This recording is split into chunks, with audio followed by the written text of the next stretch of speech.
The COVID-19 pandemic has affected the lives and livelihoods of people around the world. But women have been disproportionately affected because of their roles both inside and outside the home. Women have been historically the caretaker at home, and when more people are at home, the level of stress and need for care is, of course, going up. In addition to that, the sectors which have been impacted the most by the pandemic, by the COVID, has been also the ones where women employment was higher. So this caused a kind of 10% more job losses for women. Accenture says that the female presence in the broader work environment is still fragile. And another report by PwC warns that women's progress in the workplace will be pushed back by 3 years due to the pandemic. But there is a silver lining. The pandemic has even further accelerated this trend of the rotation to digital. Now, the rotation to digital offers also opportunities. Opportunities as the entrepreneurial sector or the entrepreneurial activities, but also opportunities that I think women can capture better than men in working remotely. The disruption caused by the coronavirus has become a reset opportunity for businesses, even those that were severely affected when economies around the world went into lockdown.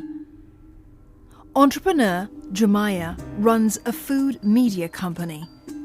During Singapore's circuit breaker period, revenues dropped by 75%. Because F&B sector was one of the sectors that was really badly hit. So our clients could no longer pay, or they would hold it off, or projects which were supposed to come in pending, it went pending. So that was really tough to watch, actually, our own revenues. But tough times did not call for tough approaches.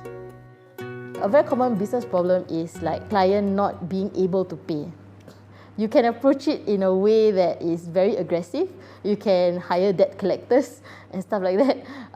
But being a woman, it lets me feel more concern for the client. Like, why are you not able to pay? Is there something I can do so that you are able to pay? You know, because and approaching it that way gives us better results.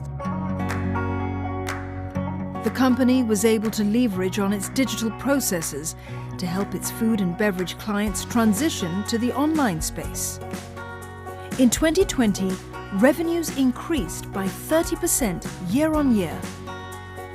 Women, we are very resilient. I think in terms of shifting, overall, it is just in them, it's do or die. You know, you have to just rise above the current pandemic to be able to thrive, or not just survive, but to thrive. And I believe that women, they are really good at being able to do that. For artisanal baker Jane Tan, this business pivot arose from a very special local need, a close family member with food allergies. So she created a cake free from gluten, soy, dairy, eggs and nuts. The plant-based cakes use avocados in place of butter, and they were able to grow their slice of the pie during the circuit breaker. That was a turning point for us. There was a very strong gifting culture going on.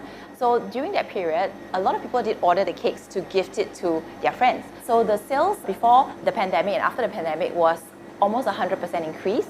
And after that, as the traction grew, we were increasing sales about 10 to 20% month on month.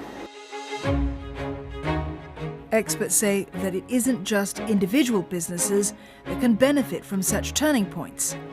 Times of crisis can be a chance to tackle long-standing issues like gender disparity. One thing that we see in Southeast Asia is an impressive acceleration of a trend, we call it the leapfrog. I believe this per se is a big opportunity for women to emerge. Digital breaks the barriers that the traditional model had in accessing to well-paid jobs, to management position, etc. Thank all of you for all your generous contributions. Entrepreneurs like Jane and Jumaya are also helping to pay it forward. Jumaya tapped on her company's digital reach to raise $120,000 for families in need. The money helped provide 240 families with food and other daily essentials. And Jane worked with charity organisation Smile SG to donate food and cakes to migrant workers in dormitories.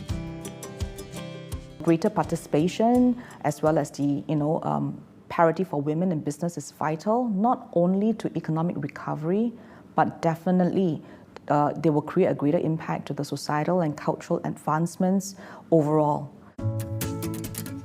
According to the World Bank, the economic costs of gender inequality amounted to $160.2 trillion. That was before the pandemic. It's widely agreed these costs have now gone up. And experts warn inaction will have a heavy price.